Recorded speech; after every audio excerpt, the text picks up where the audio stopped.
संपत्ति पाए खल बौराना, संपत्ति गए बहुरी पछताना। नमस्कार दोस्तों, मैं अविनाश दास रेशनल कबीर यूट्यूब चैनल में आप सबका हार्दिक स्वागत करता हूं। साथियों, यदि आपने चैनल को सब्सक्राइब नहीं किया है तो सब्सक्राइब जरूर करें, शेयर करके अपने साथियों तक पहुंचाएं और लाइक करें, कमेंट करें। मुझे ज़रूर अपने विचार लिख करके संप्रेषित करें। मैंने एक चौपाई बोली है दोस्तों, संपत्ति पाए खल बौराना, संपत्ति गए बहुत पछताना। इसका अर्थ होता है जो आदमी दुष्ट प्रकृति का है, नीच स्वभाव का है, घटिया सोच का है, उस आदमी के पास अगर खूब संपत्ति आ जाए ना तो वो किसी को कुछ नहीं समझता है। उसको लगता है कि ऐसा ही बना रहेगा। लेकिन दोस्तों, सब दिन होत न एक समाना। एक ऐसा समय भी आता है कभी जिंदगी में कि संपत्ति चली जाती है तो घटिया सोच का जो आदमी होता है हाथ मल मल करके पछताता रहता है और अपने वायदे से फिर जाता है। जैसा वो सोचता रहता है, जैसा बोलता रहता है ना, उससे भिन्न उसके बोल बदल जाती है। ये मैं देखा हूं, आप भी देखे हों। तो यहां पर दोस्तों प्रसंग ये है कि जिन लोगों के टुकड़ों पर आज पुरोहित समुदाय पलता है, और सदियों से पलते आया है वैसे तो, लेकिन पहले राजे रजवाड़े और बड़े बड़े व्यापारियों के हाथ पैसा होता था दोस्तों। और ये जो ओबीसी समुदाय जिसको शूद्र कहा जाता है, कल मैं एकदम स्पष्ट कर दूंगा। कई लोग मुझे झगड़ा करते हैं कि आप ओबीसी को शूद्र कहते हो, ओबीसी तो क्षत्रिय है, ओबीसी तो वैश्य है, ऐसा बोलते हैं। कल कई जातियों को नाम इसमें आएगा जो ओबीसी वर्ग में आते हैं, इसमें श्लोकों में आएगा, अपने से मैं नहीं जोड़ूंगा तो ज्यादा स्पष्ट हो जाएगा। तो मैं ये कहना चाहता हूं कि जिन ओबीसियों को शूद्र माना गया, जिनके हाथ का सूखा अन्न लेने में भी घृणा करते थे, वो क्यों करते थे? इसलिए करते थे कि उनके हाथ में देने की क्षमता ही नहीं थी। पूरी तरह से वंचित थे, शोषित थे। उनको अच्छी तरह से गन्ने का जैसे रस चूसने के बाद जो बचता है ना, वो कूचा जिसको फेंकते हैं, उस लायक बना दिया गया था। इसलिए उनके लिए तमाम घृणा की बातें इसमें लिखी हुई मिलती है। लेकिन आज कोई घृणा क्यों नहीं करता? भारत में 1950 में संविधान लागू होने के बाद उससे थोड़ा और पहले से ब्रिटिश शासन काल से थोड़ा ओबीसी वर्ग के लोग पनप गए हैं, उनके हाथ में दो चार पैसे आ गए हैं, उनसे भी पुरोहितगिरी करके कुछ लेते देते बनता है। इसलिए दोस्तों धीरे धीरे लोग नरम हो गए और आज उनके कान में ये भरते हैं कि देखो बेटा, तुम तो शूद्र थोड़े हो, तुम लोग तो क्षत्रिय हो, क्षत्रिय। एक ओम यादव हैं, अहीरों को क्षत्रिय बनाने में लगे हैं, जबकि सारे वेद शास्त्र में शूद्र लिखा है। केवल अहीर की बात नहीं, उसमें पाल है, अहीर है, कुर्मी है, गुर्जर है, जाट है, बहुत सारे जातों का नाम यहाँ अभी आता जाएगा। मैं अपने से नहीं बोलते, किताबों में वर्णित है। तो इन लोगों को ना इतना तुच्छ समझ के लिखा है, और आज जब संपन्न हो गए हैं तो उन्हीं के टुकड़ों पर पलते हैं, उन्हीं के घर में घंटी हिलाते हैं और उन्हीं के घर में अपना रोटी के जुगाड़ करते हैं। दोस्तों, संपत्ति पाए खल बौराना, संपत्ति गए बहुत पछताना। आज अगर वो लोग मनुस्मृति को स्पष्ट पढ़ें या इस प्रकार किताबों को स्पष्ट पढ़ें तो अपने पुरखों के किए पर पछतावा होगा। लोग कहते हैं नहीं, अंग्रेजों का लिखा हुआ है। अंग्रेज बेचारा ठीक से हिंदी नहीं बोल पाते थे, घोड़ा को घोड़ा कहते हैं, अभी भी सुन सकते हैं आप। वो संस्कृत लिखेंगे? ये किया धरा सब इन्हीं का है, पंडित पुरोहितों को। इसलिए दोस्तों, ये सब बहानेबाजी को हम लोग नहीं मानते हैं। यहाँ स्पष्ट लिखा है और मैं पढ़ पढ़ के आपको सुनाता हूँ। जो भी बहुजन साथी इसको पढ़ रहे हैं वो इसका अनुशीलन करें, और जो भी ब्राह्मण साथी पढ़ रहे हैं, सुन रहे हैं, उनसे भी निवेदन है कि सच को स्वीकार करें। यहाँ कोई झगड़ा नहीं हो रहा है, जो है सो है। तो कल जो है मैं बताया था दोस्तों कि जिस यज्ञ में स्त्री ने हवन किया हो, परसों बताया था, कल तो गैप हो गया। स्त्री ने हवन किया हो या नपुंसक ने, किन्नर समाज के कोई आदमी ने हवन कर दिया हो, उस यज्ञ में अशुद्धि हो जाती है, अपवित्रता हो जाती है, और उस यज्ञ में ब्राह्मण को भोजन नहीं करना चाहिए। यदि कोई ब्राह्मण, कोई पंक्ति पावन ब्राह्मण उस यज्ञ में भोजन करेगा तो क्या होगा दोस्तों, उसका पुण्य जो है नष्ट हो जाएगा। इस बात को हम कल पढ़े थे श्लोक नंबर 206 और 207 में। आज 208 से हम आगे बढ़ते हैं दोस्तों। 207 बच गया है लगता है, इसे ले लेते हैं, इसको भी ले लेते हैं। मत क्रुद्ध तुराणाम चा ना भुंजित कजातन केस कीटावपन्नम चा यदा स्पष्टम चा कामता। क्षुब्ध, क्रोधी और रोगियों का अन्न कभी न खाएं। जिस अन्न में केस और कीड़े पड़ गए हों, जो अन्न जानकर जानवर पैरों से छुआ गया हो, वो अन्न न खाएं।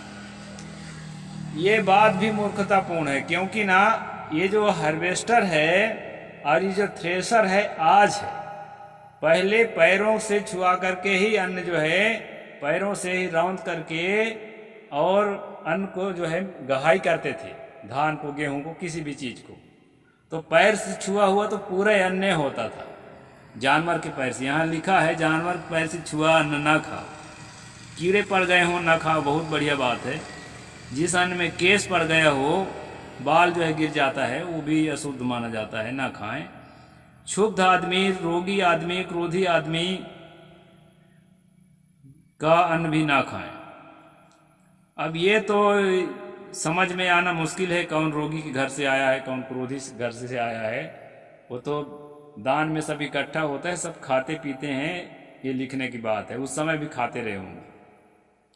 आगे कहते हैं दोस्तों, भ्रूण घनो वेक्षितम चैव संस्पृष्टम चापि दुक्त्याया पत्रात्रा वरीढ़ चा सुना संस्पृष्टमेव चा।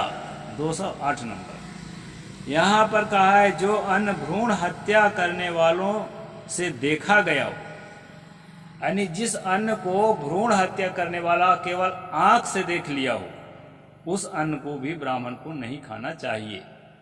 अब यहाँ देखेंगे दोस्त, भ्रूण हत्या क्या है मैं बता देता हूँ देसी भाषा में।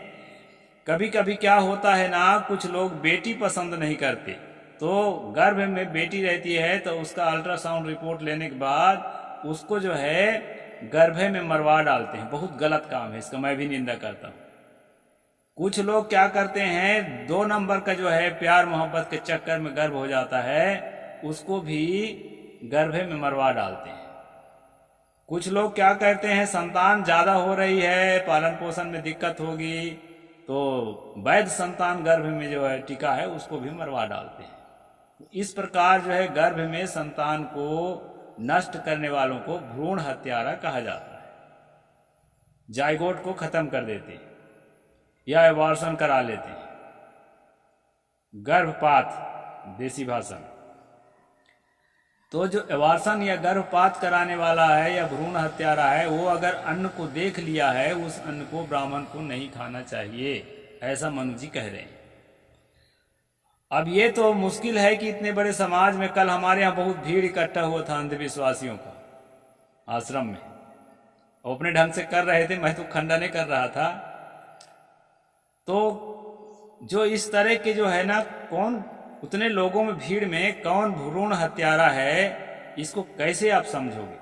कोई अखबार में तो नहीं छपाएगा कि मैंने भ्रूण हत्या किया है, गर्भ गिराया है, अपने पत्नी के गर्भ को ठहरते हुए, कोई अपने बेटी के, अपने बहू के, ऐसा कोई पेपर में तो नहीं छपाएगा कि टीवी में दिखाएगा, कैसे जानोगे? और उसके देख लेने मात्र से आपका पुण्य खत्म होने वाला है, अगर अन्न को देख लिया तो ये मूर्खतापूर्ण चीज जो है इसमें है, इसको ना उस समय कोई पालन करता रहा होगा, मैं पक्का मानता हूं, ना आज कोई करता है। ये जो है ना, साधारण बुद्धि के जो रेशनल नहीं है, साधारण बुद्धि के लोगों को बेवकूफ बनाने का एक ढंग है। आगे चलते हैं दोस्तों। रजस्वला से छू गया हो, महिलाओं में एक स्वाभाविक प्रक्रिया होती है, सब महिला जानती हैं, पुरुष भी जानते हैं प्राय कि महीने में कुछ दिन जो है उनके गुप्त अंग से ब्लडिंग होता है। उसको मासिक धर्म कहते हैं या ऋतुमती कहते हैं और क्या क्या कहते हैं, आज के भाषा में जो है उसको पीरियड कहते हैं। तो पीरियड के टाइम में जो महिला है उससे अगर कोई अन्न छू गया हो वो भी खाने योग नहीं रह जाता इनके अनुसार। दोस्तों मैं साफ कह देता हूँ, पीरियड के टाइम में आजकल जो है बहुत सेप्टिक सिस्टम निकला है, मेडिकल साइंस ने निकाला है, उसका उपयोग महिलाएं करें, निडर होकर करें, करती हैं। गंदा कपड़ा का प्रयोग ना करें, इसके लिए मैं भी रिकमेंड करता हूँ। गंदे कपड़े को ब्लड अवशोषित करने का प्रयोग ना करें। वो एक सेप्टिक आया है, अभी मेरे दिमाग में नहीं आया, पेंटी टाइप का है, उसको ले लिया करें। वो बहुत बढ़िया है, सुरक्षित है और बैक्टीरिया वायरस के संक्रमण उससे नहीं होता है। उसका प्रयोग माताओं को, बहनों को करना चाहिए, उसमें कोई बुराई नहीं है, वो प्राकृतिक है। और उसके हाथ का जो है छुआ हुआ खाना बिल्कुल भी अशुद्ध नहीं है, वो एक मनुष्य है और एक स्वाभाविक प्राकृतिक प्रक्रिया है। उसके साथ घृणा करना, उसको जो है घृणा का पात्र बनाना, उसके साथ डिस्क्रिमिनेशन करना, ये जो है सामाजिक बुराई है, धार्मिक बुराई है। ये धार्मिक बुराई सामाजिक नहीं है, क्योंकि धर्म किताब में भी लिखा है। तो ये जो है धार्मिक बुराई है, इससे आपको मुक्त होना चाहिए। कौवे आदि पक्षियों से जूठा हो गया हो या कुत्ते से छू गया हो वह अन्न भी ना खाएं। कौवा या चूहा या कोई पक्षी अगर चोंच मार दे, मुंह मार दे, तो उसमें भी संक्रमण की संभावना हो सकती है, इसलिए उसको ना खाएं। यह बात ठीक है, माना जा सकता है। कुत्ते से छू गया हो ये बात भी ठीक है, लेकिन दोस्तों कोई ब्राह्मण इसका पालन नहीं करता। जितने वीआईपी हो गए हैं, पढ़ लिख के कमा धमा के पैसा इकट्ठा कर लिए हैं, महंगा महंगा कुत्ता खरीद के सब रखे हैं। मैं तो भक्तों के घर में जाता हूँ, पूछता हूँ, तो बोलते हैं कि साहेब जी ये 40,000 का है, ये 55,000 का है, ऐसा कुत्ता खरीद के रखे हैं, चूमते चाटते रहते हैं। और यहाँ लिखे हैं उनके गुरु महाराज कि जो कुत्ते से छू गया हो उस अन्न को ना खाएं। और उस अन्न को ये लोग खा रहे हैं, उसके मुंह में खिलाते हैं और नहलाते हैं। बहुत सारा फैसिलिटी आ गई है। तो ये जो है दोस्त 208 नंबर है। अब हम आगे चलते हैं। आगे क्या कह रहे हैं? गवाम चा नुघ्नात घुष्टान्नम चा विशेषतः गणान्नम गणिकान्नम चा विदुषाम चा जुगुप्सम। इसमें दोष बताया गया है 209 नंबर में, जिस अन्न को गौ ने सूंघा हो। एक बड़ी बात आप मैं बता देता हूं। आपने टीवी में या मोबाइल में देखा होगा कई वीडियो, कई लोगों को गोबर और गोमूत्र में स्नान करते हुए देखा होगा, कई लोगों को गोबर को खाते हुए देखा होगा, कई लोगों को गोमूत्र पीते हुए देखा होगा। यहाँ तक कि जो बाबा कहलाने वाले लोग हैं वो लोग आपको ये बताते हुए मिलेंगे कि ये जो है दवा है, दवा विज्ञान ने खोज किया है, इससे बीमारी मिट जाती है, ऐसे कहते हुए भी आपको मिल जाएंगे। अब इनका गुरु महाराज क्या कहता है कि गौ, जिस अन्न को गौ ने सूंघा हो, केवल सूंघा हो, जबकि जो है हिंदू धर्म के मान्यता के अनुसार गाय के अनुसार 33 करोड़ देवता होते हैं उसके शरीर में, पूरा एक दो नहीं 33 करोड़ देवता होते हैं, ब्रह्मा विष्णु सब उसी में होते हैं। और इसी मनुस्मृति के अध्याय 1 में मैंने आपको बताया था कि ये शरीर में सबसे पवित्र अंग है मुख। पहला अध्याय में, चाहे तो दोबारा देख लेना। सबसे पवित्र अंग शरीर के अंदर मुख है। तो जिस गाय में 33 करोड़ देवता है उसका मुख इतना अपवित्र कैसे हो गया कि उसके सूंघने मात्र से आप उस अन्न को खाने के लिए इनकार कर रहे हैं? दोस्तों दरअसल मनुस्मृति जिस काल में लिखी गई है उस काल में गौ मांस खाना हिंदू में वर्जित हो चुका था, उसके पहले खाते थे। तो वर्जित होने के बाद गौ मांस तो बंद हो गया, लेकिन गाय को बहुत ज्यादा पवित्र नहीं माना गया था तब तक। धीरे धीरे उसकी पवित्रता को वर्णन करते करते आने वाली किताबों में बढ़ाते गए और बढ़ाते बढ़ाते मम्मी बना दी। ये बात है। तो मनुस्मृति में एक अच्छा जानवर के रूप में, एक उपयोगी जानवर के रूप में, एक पवित्र जानवर के रूप में माना गया है, लेकिन उतना भी नहीं माना गया है कि उसके गोबर को, उसके गोमूत्र को खाया पिया जाए। यहाँ पर अभी तक के, आगे होगा तो बताऊंगा, यहाँ उल्टा पलटा भी है इस किताब में। उसी चीज का खंडन खुद करते हुए भी कई जगह आपको मिल जाएगा। यहाँ जो है मैं पढ़ के बता देता हूँ। जिस अन्न को गौ ने सूंघा हो, कौन भोजन करना चाहता है, ऐसा पूछ कर जो अन्न दिया गया हो। कौन भोजन करेगा, ऐसा पूछ करके अगर खिलाते हैं, वो अपमानजनक शब्द है, उसको भी ब्राह्मण को नहीं खाना चाहिए। 60 ब्राह्मणों के गणों को और वेश्या को अन्न का विद्वानों द्वारा निंदित अन्न न खाए। ब्राह्मणों के गणों का, एक गण क्या होता है, मतलब समूह है, उस गण माने समूह होता है, समूह ही होता होगा। और वेश्या का अन्न और विद्वानों द्वारा निंदित अन्न ना खाए। अब विद्वानों द्वारा निंदित कौन सा अन्न है भाई, इसका भेद तो मैं नहीं जानता, किस अन्न को विद्वानों ने निंदा किया है। हम तो कहते हैं साफ सुथरा किसी का भी अन्न आप खा सकते हैं, सफाई शुद्धता का विशेष ध्यान दें। ये पारक सिद्धांत है कबीर साहब का मूल विचारधारा। हम लोग सफाई शुद्धता को बहुत ज़्यादा आप लोगों को इस पर जो है जोर लगाते हैं, लेकिन जो है कौन अन्न वेश्या के यहाँ से आया है, कौन अन्न जो है ब्राह्मण के यहाँ से आया है, कौन अन्न शठ के यहाँ से आया है, ये चीज़ जो है हम नहीं जान सकते। अन्न तो अन्न है, उसमें जैसा खाए अन्न वैसा होए मन करके एक कविता भी है, उसके आधार पर जो है बहुत कुछ बातें कही जाती है, लेकिन उसको भी बहुत ज़्यादा तूल देने की ज़रूरत नहीं है। आगे कहते हैं दोस्तों, स्तेन गायन योश्चान्नम तक्षणो वर्षुकी कस्यचा दीक्षितस्य कदर्यस्य बद्धस्य निगडस्य च। 210 नंबर। चोर, गवैया, बढ़ई और सूद खाने वालों का अन्न न खाए। यज्ञ की दीक्षा लिए हुए यजमान का दिया हवन के पूर्व का अन्न, कृपण का अन्न और कैदी का अन्न ना खाए। ये बात, चोर का अन्न ना खाएं। अब जितने टैक्स चोरी करने वाले हैं ना, धारा 80-27 के तहत जो क्या नाम के समितियां गठित हुई हैं, बड़े बड़े ट्रस्ट बने हैं, उसमें जितना टैक्स चोरी करने वाले लोग हैं वही सब ट्रस्टी हैं, वही सब दान करते हैं टैक्स चुरा के जनता का पैसा। तो चोर का अन्न तो पुरोहित वर्ग के या धार्मिक लोग पूरा के पूरा खाते हैं, इस बात को मानना पड़ेगा। अब नहीं खाएंगे तो हमारे जैसे कुटिया में रहना पड़ेगा। ये आलीशान आश्रम नहीं बनाया जा सकता बिना टैक्स चोराए, सब टैक्स चोरी से बन रहा है।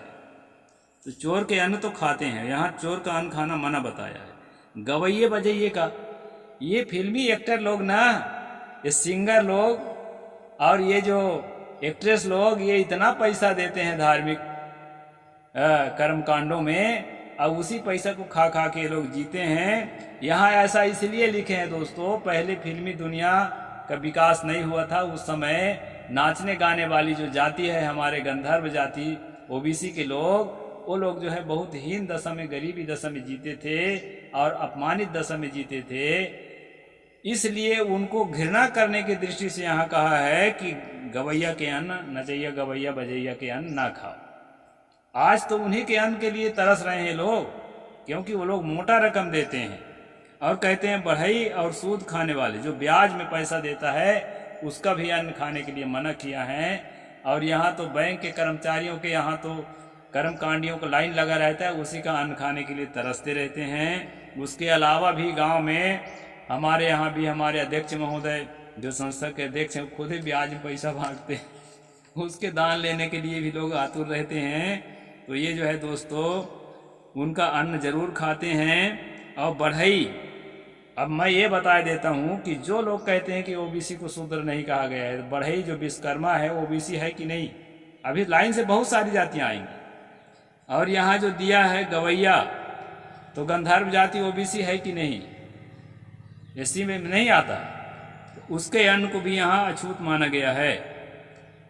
और जो है यज्ञ की दीक्षा लिए हुए यजमान का दिया हवन के पूर्व का अन्न। दीक्षा के समय में जो यज्ञ दीक्षा के समय में यजमान देता है उस समय का अन्न भी अशुद्ध माना है।